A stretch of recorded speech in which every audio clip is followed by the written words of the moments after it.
Welcome to the latest episode of 305 Vox Populi here in the town of Miami Lakes. I'm Mayor Manny Cid, and we got a phenomenal guest, someone who served our community for a long time, who is a major here in the town of Miami Lakes, and now is the assistant director, the number 2 in the 8th largest police department in the nation and the largest in the Southeast United States, and that's Assistant Director George A. Perez. How you doing, George? Manny, Mayor, Mr. Mayor, thank you so much. I'm doing fantastic. I'm totally just elated to actually be here. I remember this town very well. I love this town, family in this town, and so when I had this opportunity, thank you very much for the invite, and for our students over at Matter Academy. It just makes me extraordinarily proud to know that I came from here and I've continued to grow as part of our community and just really have the opportunity to share some time. So thank you very much for the invite. No, we appreciate you, and you make us proud. I mean, because now, especially where you're at, where you were, and the story in between, and we'll get to that in a second. I wanted to thank some of our sponsors. We're powered by Miami Lakes AutoMall. Fred Senra, great friend. I think everybody knows him. We had a parade again, and he's always providing us vehicles, helping us out. Even though I know there's issues with supply chain and vehicles, he's always there. They're located at 16600 Northwest 57th Avenue, Miami Lakes. Their phone number is 305-455-3510. George, what do you think about this mural? I got to tell you, the first thing that really calls my attention is, just the diversity, very eclectic, very representative of our community in Miami, here in town at Miami Lakes. I mean, right when I came in, I was telling the students, I was telling the producers here that, just the trees, and then all of a sudden you have the hands. It's just really, really reflective of the innovation that Miami Lakes always brings to the table. The colors, it just pops. I mean, it just really speaks as to the energy that is Miami Lakes and why I love it so much. So totally love it. I love the logo. I mean, everything about it, just really, really everything that you would expect in Miami Lakes in terms of innovation and energy. Very vibrant. I appreciate that. And this was done by local artist Grisel Gajano, who's also a local teacher. She did a beautiful job. You can text her at 786-353-8608. Our food sponsor today. I know Joseph brought some pizza for our team. But shout out also to our film production team, the Matter Lakes Broadcasting. They do a phenomenal job. And I was telling George a little bit ago that we started off just with an idea. We said, hey, you know what? Let's get this off the ground. I remember Arrow coming over with a handful of students. We were filming with a cell phone. And now today, it's turned into an entire broadcast academy thanks to all the hard work. Abeti, Guariel, Lou, Micah, who was one of the founding students. So it is very, very special what they got going on, and I appreciate them. But now to you, Assistant Director Perez, one of the main questions that we ask that we believe is so important, and I think it embodies what the podcast is all about, is your why. Why do you do what you do, right? When did you say, hey, I want to shift from being, a lot of people don't know this, but from being in the radio business to being in law enforcement? And more importantly, and part of the question I wanted to jump into, I have a lot of friends that are in law enforcement. Some are in different agencies, and they never wanted to aspire to go up the ranks to where you're at today. So those two whys, why get into why shift and get into law enforcement, and why say, hey, I want to get into leadership and lead the 8th largest, be one of the leaders of the 8th largest police departments in the United States? Well, that's really a phenomenal and loaded question. The why. I think the why for me, honestly, was as growing up as a resident of Miami-Dade County. For me personally, we experienced a tragedy, a violent tragedy in my family. We had our mother was robbed very violently. She was disabled as a result of that. She's since passed away. At a later age, but that really affected my life. It affected my family's life. It affected our community's life in our neighborhood. We were a very close-knit neighborhood. And for me, what I saw was just as I reflect back, I remember the impact that law enforcement had on my life, at such an early age, at 12 years old. The impact that they played in my life, at a very early age, and they got me involved into the Explore program. And that always stayed in my mind in terms of, service before self. It's not what I was thinking or conceptualizing as a 12-year-old, but as a 50-year-old man now, I think back and you asked that question, so I reflect. The why for me, really honestly, is the service before self. You know, um, what a wonderful way to serve your community. My why is I live in this community. My why is my children, 21 and 18 now. My wife, my family, my community. How it is that I can deliberately and intentionally, on the front line, uh, be someone for somebody. Every member of law enforcement that has the honor and privilege of donning this uniform, whatever shade of color, very similar to the mural here. Every shade of color, goes to work each and every single day, wanting the opportunity, seeking the opportunity, to find their opportunity to serve the community and be someone, at the time of need for somebody else, right? Service before self. And that's what drew me to law enforcement. I didn't go directly into law enforcement. I went into business. As you said, I was in the radio business on back in the days, in the Power 96 days and Super Q days. Very fun time in my life growing up. Wonderful experience there. But I went into business, and the reason why I went into business, it goes back to that family, right? It goes back to the family in terms of wanting to satisfy my parents, but that passion was really inside my heart. In terms of how I can serve my community, how I can be part of something larger than myself, and again, service before self. So I went into business, and your passion calls you. Your passion calls you to the table.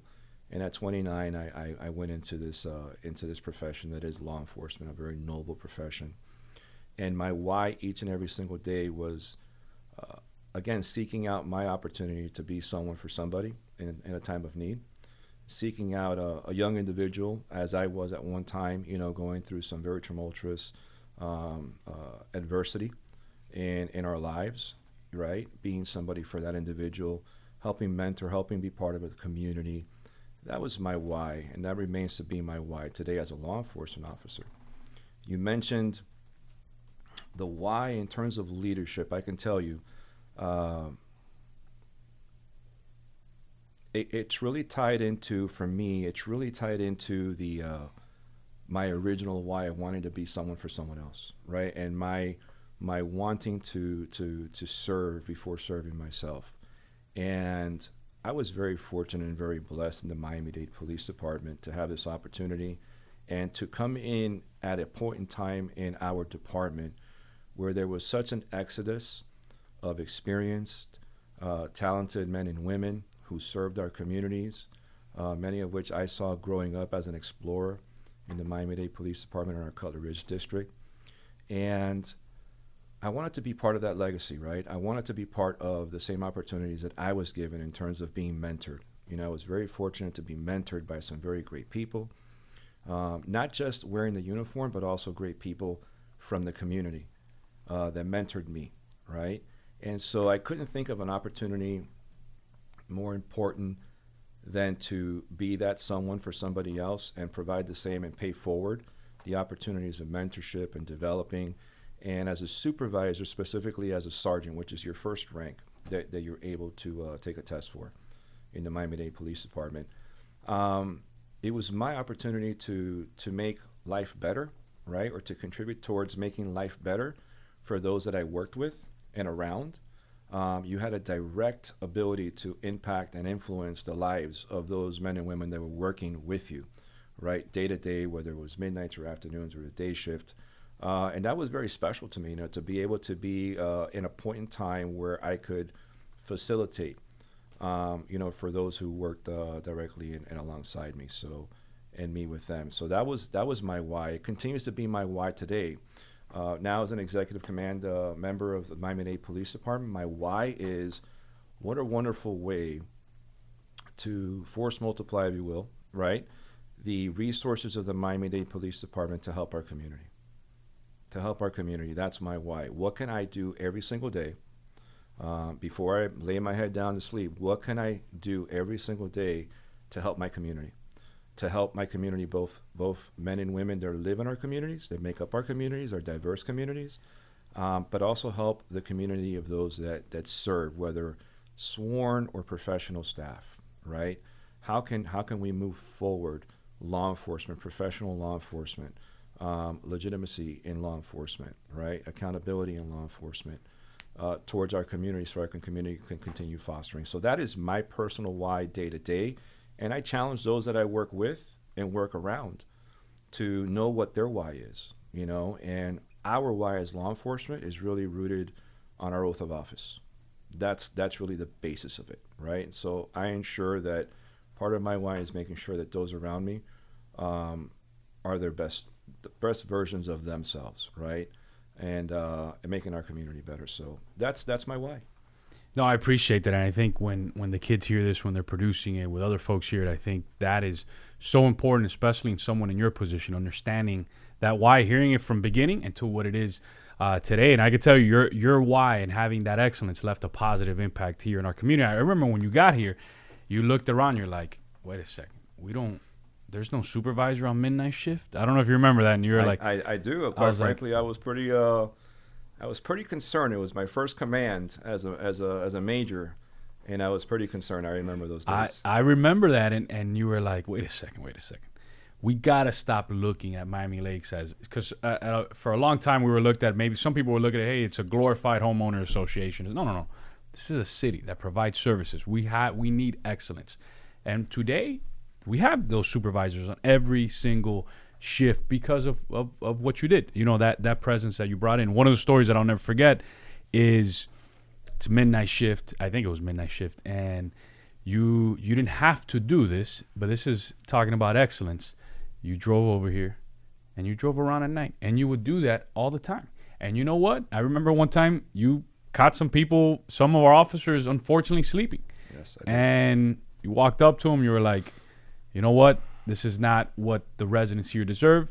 I think it's time for you guys to ship up, you know, to head somewhere else in the department. But just that story alone, delve into, you know, talk about that story and why you expect excellence from other officers, right? Because I know it's difficult from a command point because obviously there's unions involved, there's contracts involved, but that want and that desire of excellence and that story alone, you didn't have to do that. You didn't have to drive here on midnight. You didn't have to set that bar high, you know. But talk to us. Why do why go into that? Why those high expectations? Manny, I can't believe you remember that. Wow. Yeah, you took me back to a moment of why, right? As you said, I was very fortunate to come here to Miami Lakes as my first unit of command as a major, and not knowing what to expect, specifically because, you know, this is a contract city. This is a city that's very special to the Miami-Dade Police Department, right? And I knew, as a businessman, I knew the value of what Miami Lakes represents, right? And the value that Miami Lakes would place on it in terms of paying for professional policing services, right? And as elected officials that you all are, you're representing a constituency that really is voiced that want, that need, right? Their why, right? They want professional law enforcement. And so, you know, I came to Midnights specifically because I wanted to meet every single individual that I worked with in the town of Miami Lakes, right? And I wanted to lead by example, right? I didn't want to manage or command from behind a desk. I wanted, you know, very similar to you, right? I wanted to be visible. I wanted to be engaged. I wanted to be seen by those that I work with. I wanted to connect, right? I wanted to find out what their whys were, okay? Why they came to the Miami Lakes city to serve as law enforcement officers, right? And I wanted to find out what their goals were, what was important to them, how they connect, how they interact with Miami Lakers. And on one of those occasions, as often happens when you supervise and you're engaged and you're digging in terms of, you know, making sure that, hey, are we the best possible product out there? Are we the best versions of ourselves, right? Are we representing the Miami-Dade Police Department in the best possible way, you know, for the members and the constituency here in Miami Lakes? That's quite frankly put their money where their mouth is, right? They pay for these services, and so in doing that, oftentimes you do unfortunately find people that have lost their why. And unfortunately, yeah, I absolutely do recall it. I do remember having those conversations with these officers, and they had lost their why, and I think that they needed a break. I think that they needed some time to refocus, recalibrate, refine their why in terms of professional law enforcement, right? And part of that responsibility is doing the right thing when we think no one's watching. You got that right. You know, and that's very valuable. So I remember that it was very difficult as a brand newly assigned commander here. That's not quite that's quite the splash. That's quite the splash, but you know, But it sends the right message. I truly feel that we encourage what we tolerate, and to have three individuals that felt comfortable doing that was just unacceptable, and we weren't going to encourage that. So yeah, I do recall that. I am proud of that, as a matter of fact, and you know, as a matter of fact, those three individuals have refound their why, right? They're doing great things in the department, and they're professional law enforcement officers, and you know, they had a wake-up call, and that's what we do as a police department. We don't just discard, right? We identify what their whys are, what their goals are. We repurpose, we retrain, we refocus, okay, and we provide them an opportunity and a setting so that they can continue growing. So that was an interesting moment. Funny you remember that. Yeah, no, I definitely do. But that was extremely powerful because I didn't know that side of the story, right? Where those folks, you know, refocused. Now they found their why and they're doing great. Yes. And I think that's really powerful, especially for young kids, right? A lot of times we look at ourselves, hey, if you make one mistake in life, you know, it's, oh, now I'm no. You learn from that. You keep moving forward. You know what I mean? And you keep moving forward and you learn. Don't do it again, right? But as long as you learn from it and you improve, I think that's incredibly important. If you don't mind me asking, this is one that I know the kids really enjoy. We had George Colina on a while back, and we asked him the same question. We're like, what is that one story, that one call that has impacted your career, that you showed up on a scene, or you helped somebody, or you faced incredible amounts of adversity? I know there's a lot maybe that you can't share, but one that you could share with the kids, because I think that gives them a glimpse into what you do every day, but more importantly, something that you had to face incredible odds or adversity and surpass those. That's a really great question, and one that if you were to ask any law enforcement officer, could become very emotional, right? As I said, you know, law enforcement is just one of those most noble professions that you can possibly become involved in, because you're thrust into moments of chaos. You're thrust into moments that are the absolute worst days that another human being is experiencing. And they're difficult, you know, and these are things that law enforcement have to compartmentalize, grow from, do better. And so I could sit here like any other law enforcement officer and really share some of those stories, but I will tell you something much more relevant to today's date, right? When I talk about adversity, wow. I'll talk about the adversity that I experienced soon after I left Miami Lakes, you know, and I went into a community not far from here that was very, very racially diverse. I certainly personally didn't look like many of those that lived in this particular community, and there was a lot of immediate fear of the unknown from the community, right? With someone who looked like me coming to be the commander of that particular community. And again, the adversity was so special because, as it turned out, as a result of knowing what the why is, right? Serving community. People are an interesting species, right? People know when you're genuine, when you're sincere, whether, you know, when you're there to help them or you're there to give them, you know, a political speech. And, you know, the adversity specifically facing an officer involved in an officer-involved shooting of a an African-American male. This was a Hispanic officer that had a very similar name to mine. Soon right after that was a hurricane that impacted that community, right? Again, coming to this community now as a brand new commander, right? These were all major adversities that I was facing at a very, very, at a very quick, uh, in a very quick period of time, right? And I have to tell you that I came out of that experience together with the community um, extraordinarily well, extraordinarily well. Made great friends, but the great friends were made as a result of working with the community, uh, partnering with the most unlikely partnerships, and community activists, right? And as it turns out, I was there for quite some time, and I was very fortunate to move on from there, but with great friends that I remain and have to this date. You know, great partners, great support systems. I love having the lunches with them, but I specifically enjoyed being part of their lives, right, and experiencing what they experienced in the reverse. And those are moments that will never leave my heart, because I saw, and felt the pain, and I got to witness our communities, right, that are not as fortunate, right.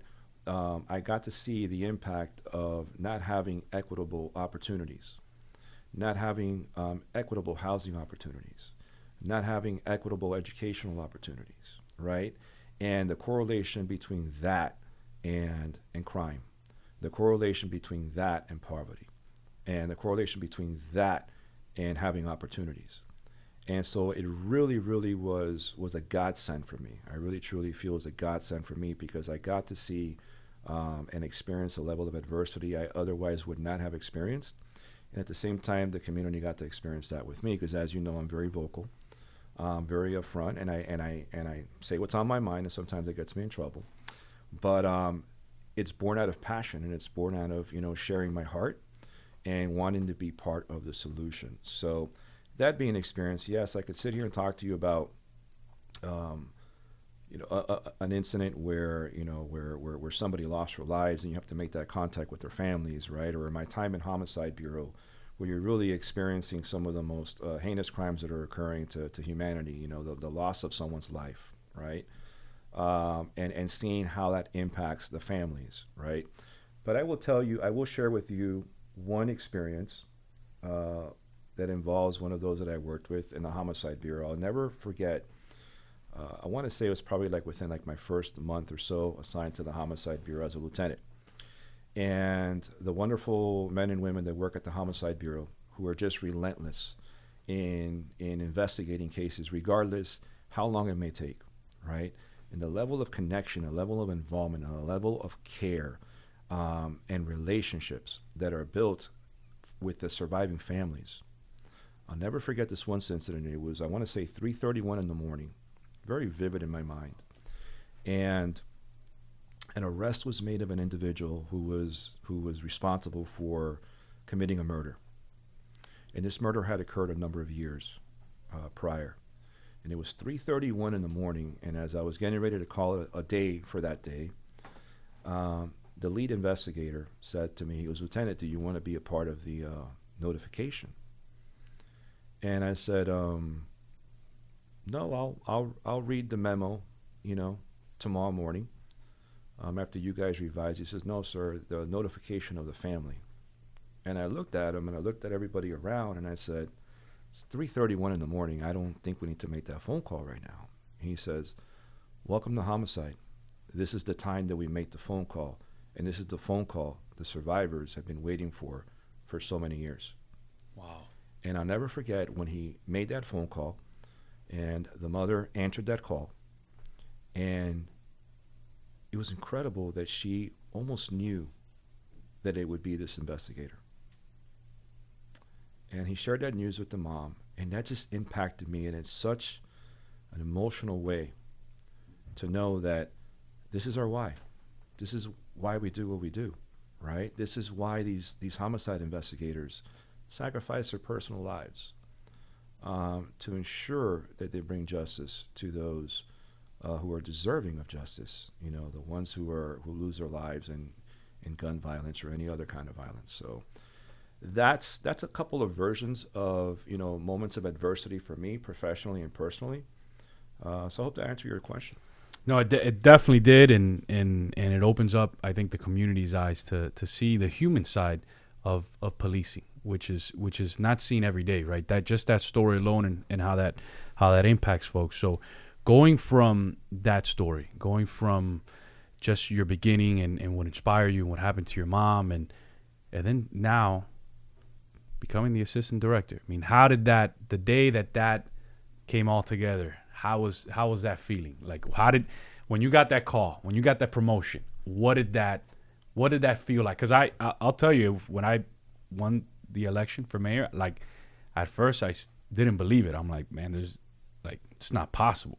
I remember looking around, and the first camera that interviewed me, I still have that interview. I was like looking around, and I was like, yeah, I want, I didn't know what to say, and it really didn't hit me till later. But how did that feel? Because going from what inspired you, which was something that was very difficult that happened to your mom, hearing the stories when you were a lieutenant, being a sergeant, lieutenant, going up the ranks, coming here to Miami Lakes, going to Northside, going to Internal Affairs, and then getting that call to say, hey, I'm gonna be the assistant director from one of the most important police departments in the nation.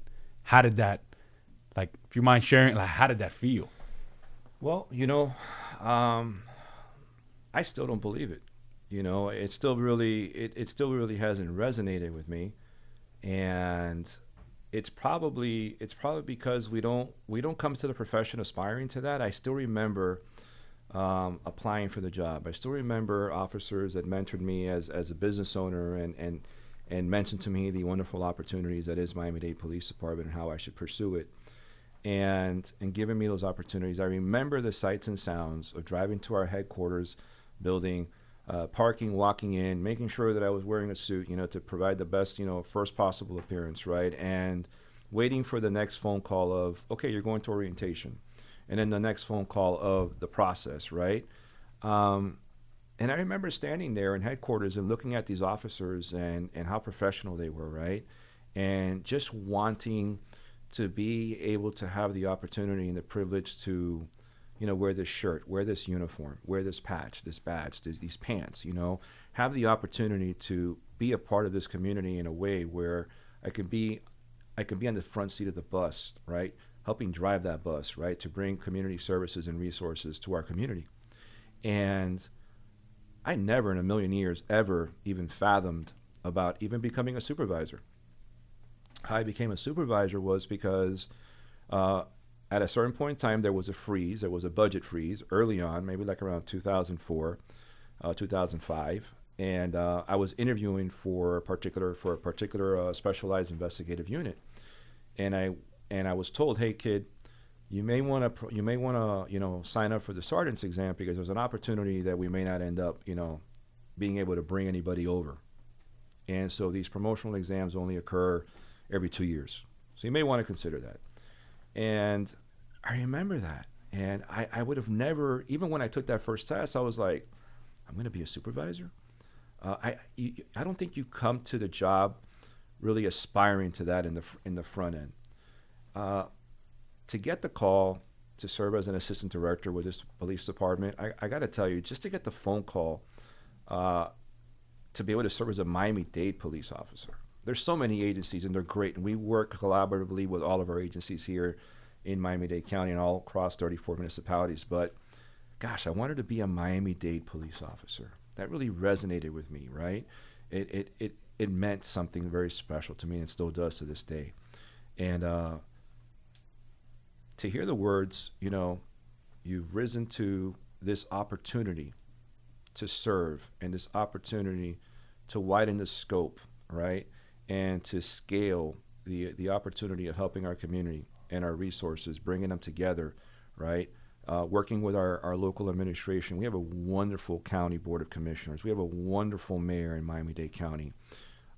I can't think of a better time to be an assistant director, to be in any leadership position in Miami-Dade Police Department, to be in any capacity in Miami-Dade Police Department. Because you don't have to have a gold badge to be a supervisor in Miami-Dade Police Department. Every officer is a leader. on every scene, okay? And they lead our community. They lead operations. They lead investigations. But to have the opportunity to be an executive commander in the Miami-Dade Police Department, I have to tell you, it's not something that I ever envisioned, but it's something that I am truly thankful for at this moment in time, because we have an administration, we have partnerships with mayors like yourself, we have partnerships with our mayor's office, who has truly bridged the gap in bringing county services, dollars, to provide county services to areas of mental health, social services, right? Bridging the gap between public trust and our community, and working together, not in silos, but working together in one line as a community, as Miami-Dade County, walking forward for the progress of all and representation of all. So to be an assistant director at this point in time, I got to tell you, I was elated and terrified. Elated and terrified. There's not a day that goes by that I don't feel that sense of elation and fear, because I fear every single day that I go home and I go to sleep, that phone is going to ring, and it's going to be some terrible news that one of our officers were hurt. It's going to be that terrible news that we're going to have, a 2-year-old that maybe was struck by a stray bullet. It's going to be that terrible news that we experienced just a few weeks ago with the loss of Officer Yandy Chirino from the Hollywood Police Department. And attending that funeral is a reminder. It's a reminder of the legacy of law enforcement. It's a reminder of what my responsibilities are to not just our community, not just to our young youth in our communities, but also to the men and women that I have the honor of serving with every single day, and the trust that was instilled upon me to work with the Miami-Dade Police Department Director Alfredo Ramirez and our mayor's office and our board of county commissioners. At this particular point in time, the moons are aligned, and the community wins as a result. So that's how I felt. That's how I felt. Yeah, that's really powerful. And you touched upon, the human side again of policing. You talked about Officer Chirino. One of my really, really close friends growing up was on his same unit, Wow. So I know when I spoke to him how emotional it's been and how it impacts the entire law enforcement family. But before we get to the question from the kids, and then you get to ask me a question as well as part of the segment that they do, we kind of turn around. You're a radio guy, man, so you got this. I got two George Perez stories.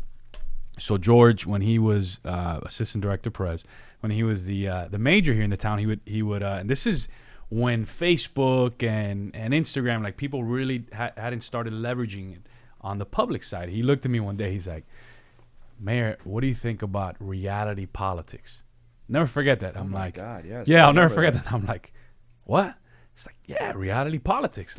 If there's an issue in the community, he goes, think about it like this. If there's an issue in the community, we're going to go out there and address it, not doing a video where it gets edited. No.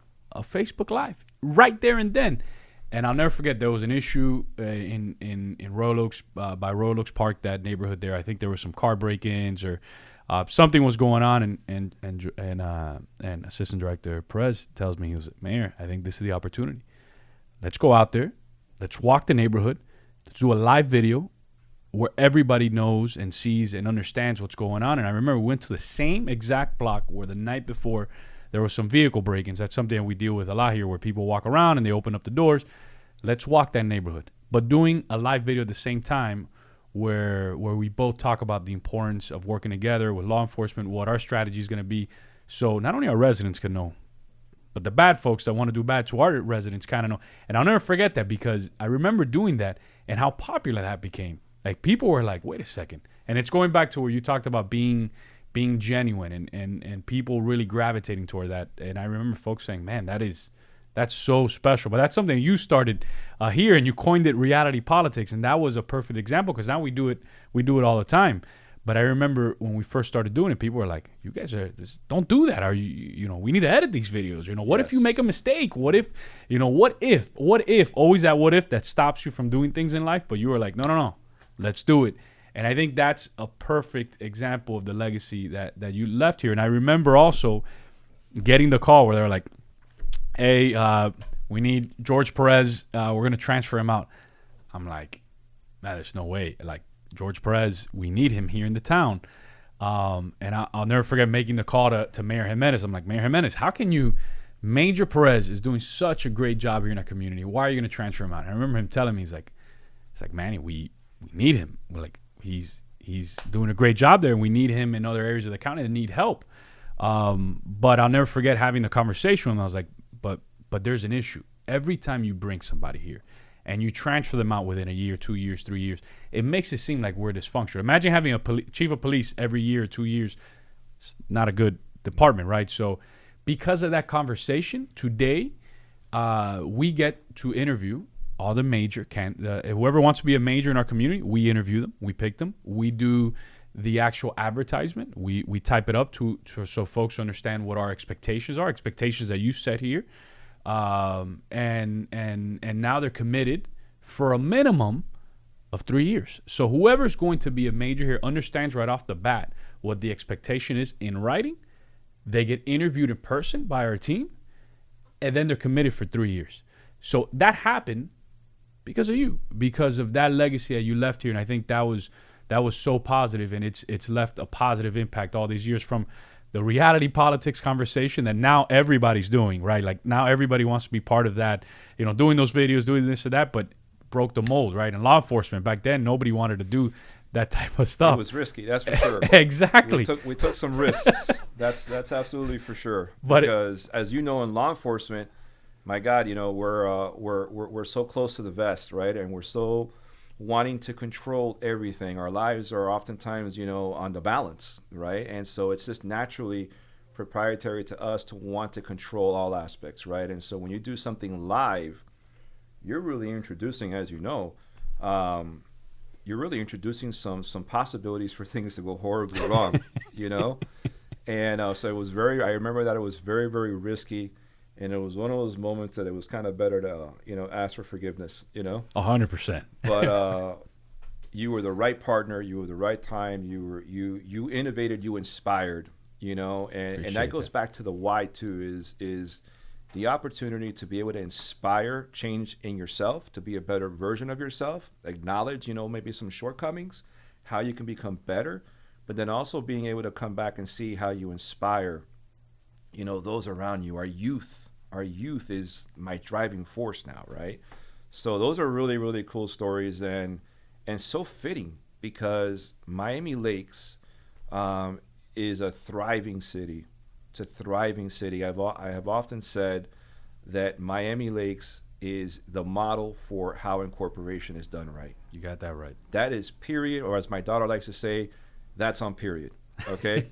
And it is absolutely true. It is absolutely true from how you govern as a mayor, your open door, your mobile mayor weekends, okay, to your bike rides with our officers, right? All of that is really leading by example. It's all cutting edge. I hope I can say this, but we're in your office right now. Yep. We're in your office right now. So when we talk about, let's put your money where your mouth is, right? Sometimes people chase titles for the title. They chase titles for power. And those are the wrong reasons. The title is something that allows us to have the influence to better the lives of those around us and help those individuals get to where they want to get to and be a part of their success, right? That's the reward for us, right? But to look at it and say, you know what? This is your office. Everybody would love to have a big office. Not you. You went ahead and incorporated this idea, supported Matter Academy, supported the students that are there, the administration, the faculty, and you put your money where your mouth is, and you gave part of your office to accomplish this task because you asked the question, why not? You know what? Right. And you know what? It could have been a wild failure, or it could have been a wild success. And that's what I have always personally loved about you. It's always personally what I've loved about the councilmen and women in Miami Lakes. Appreciate it. It's raw. It's raw energy. It's raw love for their community. It's incorporation done right. And you should, you all are commended. That's why, as an assistant director, when you talked about the question about how I felt, I would tell you, aside from being elated and being terrified, once it began to sink in, I started to think to myself, wait a second. So police operations incorporates all of these facets, land, air, and sea, but it also incorporates contract cities. Miami Lake's my home. And I was like, wow, I get to have an opportunity now, right, to ensure that the standards that are demanded by the constituency in Miami Lakes, that the standards of Miami-Dade Police Department are being upheld, that we support, Major Javier Ruiz and his staff and the wonderful folks that have dedicated their careers here to Miami Lakes, that I get to be a part of that support, and that to me was like, that's on period. That's beautiful. It all comes back full circle. Yeah. So appreciate that. We got two more things left. What's that question? What do the students have for? I know that you went into to police into the police department to have an impact on person's lives, a positive impact. But my question is, why did you go into radio? Because that also has like an impact on person's day-to-day lives, from just turning it on in the car or going to work and stuff like that. So what was your reason for going into radio? So that's a great question, and it's the first time since I was 14 years old that I got into radio that I've ever been asked that question. And I'm going to give you a very raw answer as a 50-year-old man now. The reason why I got into that field is because it was an absolute God instance. Out of all the people to meet in our community, I happened to run into an individual that was dating a friend of mine, and that individual was in the radio business, and wasn't deep into the radio business, but was really at the cusp, right? And I had an interest in playing music. I loved music. I was passionate about music. I loved playing music, and I loved DJing parties, if you will, and events and things of that sort, because with just one record, you could change the mood of a room. Yeah. With just one record, you can really change the trajectory of people's emotions. And I really, that drew me to that. And I was able to get into the radio business, and the reason why I got into that radio business and what drew me to that is, as a 50-year-old man giving you a very raw answer, again, bringing happiness. Music, by far, I can't imagine a world without music. Whatever kind of music that is. I cannot imagine a world without art. I cannot imagine a world without music, right? And so the impact that music has on individuals is amazing. The personal why, I needed money. I needed to help support my father. As I said earlier, we experienced a very tragic situation with a violent robbery involving my mom. She was disabled as a result. Financially, life took a turn for us at that point. I remember being a young individual in school. I wasn't very good in school. I oftentimes, the most stupidest thing I ever did in my life was skip school until I was caught by a police officer, and again, back in those days, it was a little more serious than it is now. And back in those days, we didn't have phones, we didn't have the technology. You were walking along the block or trying to get to a shopping center, so you were easy pickings. But I needed to make money, and it was a great way to make money. And the reason why I was so thankful to that law enforcement officer, his name was John Perez. He's since retired. He became a deacon afterwards. But the reason why I was so thankful for that individual is because think about the negative opportunities that could have also been presented to me had I not gotten involved in the radio industry and had that opportunity and that good fortune of having to meet an individual that could provide me an opportunity to enter that world. So it was about being able to help support my family, my father, my sister, and at the same time give me an opportunity and a platform to springboard so that I can continue growing as an individual. But every single day, I felt like I was bringing happiness. I was contributing, to the happiness of an individual listening to music. Okay, and that was my reason. And you know what? I thank you for that, because I've never been asked that question in all of these years. That's and I wouldn't have been able to answer that question as a 14 and 15 and 16-year-old kid, certainly not as a 20-year-old kid, and give you that kind of an answer. But hopefully that gives you some clarity. Thank you so much. Yeah. Great question, great answer. George, one of the things that the kids love and they incorporate into this, that we kind of turn it around, and you get to ask me a question or two. So you got anything for me? Oh, wow. This is excellent. You guys really thought this through. This is really, really good. So let's play some hardball. All right. I've never made it a secret, how thrilled and how much I love your style of politics. Okay. Your politics have always been inclusive, but politics are running out. I think you're on your last term. If I'm following correctly, 100%. I got 3 years left. You got 3 years left to find little nooks and crannies that you can make even better than what you've already done so far, right? Your impact and your legacy will be absolutely noted, far beyond the end of your term. Appreciate that. So I know you think I'm going to ask you what's next in the world of politics for you, okay? But what I want to ask you is, as a father, right? And knowing that family is so vitally important to you, right? And how you've incorporated your office as a mayor, right? With your family, because that's what a family man does. He finds the ways to incorporate how it is that their time away from their families can be minimalized, right? And make them part of the experience with you. And you've done that. So my question to you is, now that once that term ends, right? How do you plan on continuing public service and enhancing the time that I know you so deservingly want with your family, right? Your father, right? All these moments of reflection. What are you going to do with your time? What's that going to look like? So, two great question. So two things. Will I run for something else? Yes. Will I do something that's going to take away big time from? No, right? Like, I won't run to be a state representative probably any time in the near future, just because I would miss almost half the year in my kids' formative years and talking about time.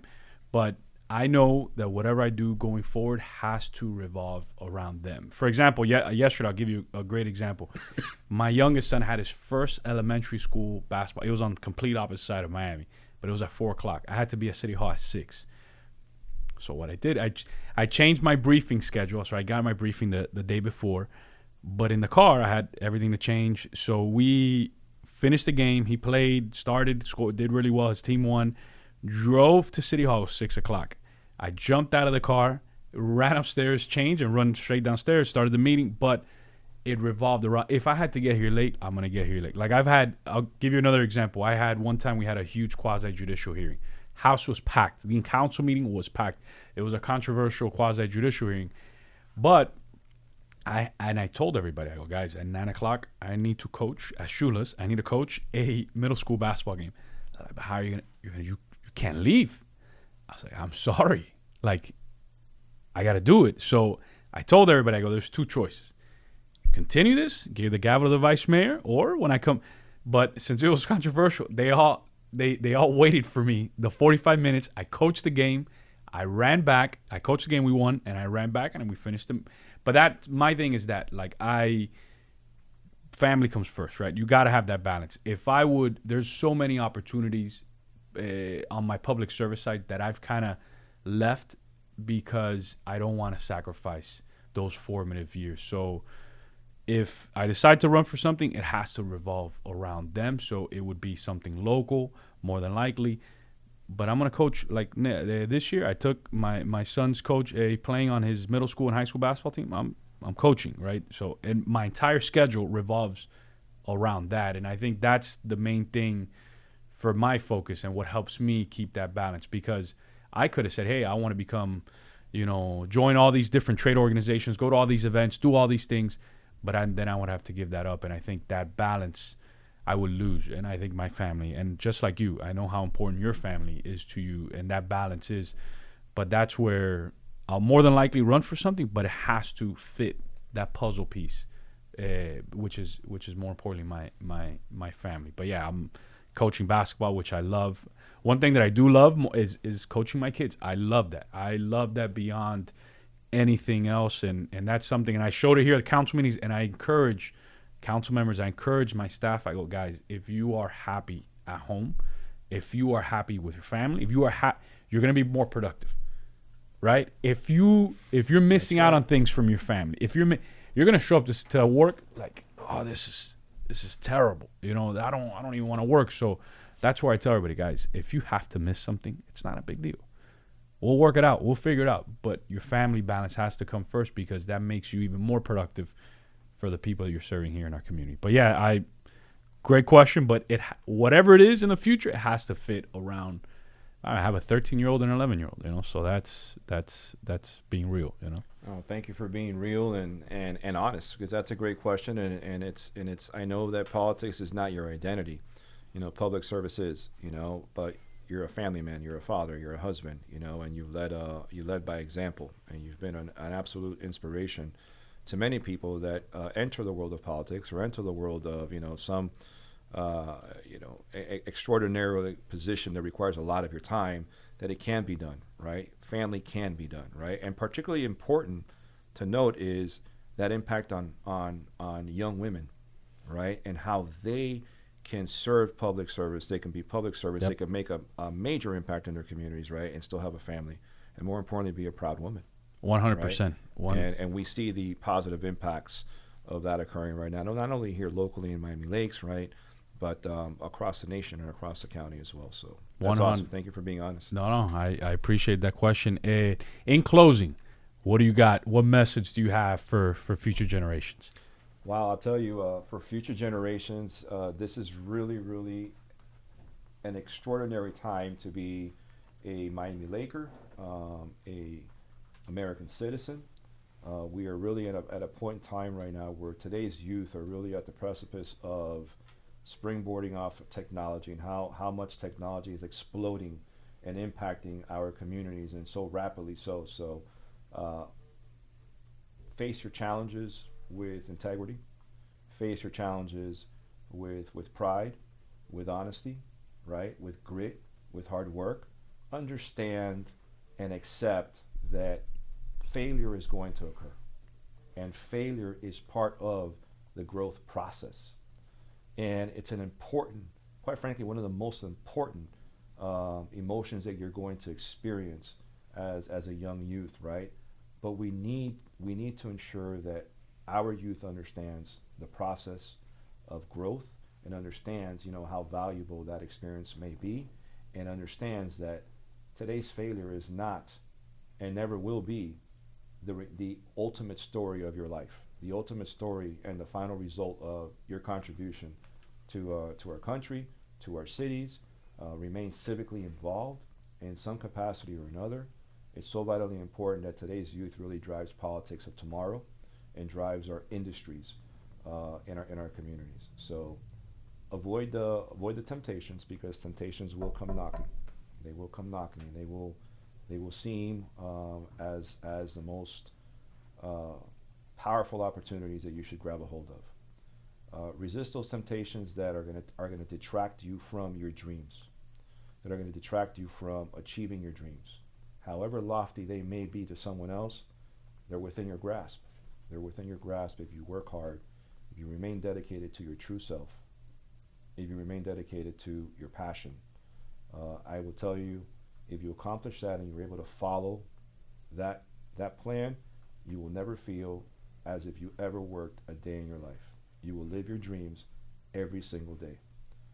Stay within your financial means. Don't allow the temptations of the big glitzy doors to put you underwater financially, because that will drown your dreams. And focus yourself around people who are positive, who are successful, that are where you want to be. Learn from them. Learn from organizations, you know, like here in Miami Lakes, right? learn from their struggles or challenges and how it is that you can utilize that for your own personal growth. So that would be my advice to the youth of today to ensure their success for tomorrow. So there you have it, folks. Assistant Director of the Miami-Dade County Police Department, George A. Perez. We are so incredibly proud of him here in the town of Miami Lakes. But more importantly, we thank him for the positive contributions that still exist here today. And the bar was set so high here in our community. And now, literally, he's the Assistant Director of the 8th largest department in the nation and the largest in the Southeast United States. We'll see you next Wednesday. Tune in on YouTube, Instagram, Twitter, and Facebook.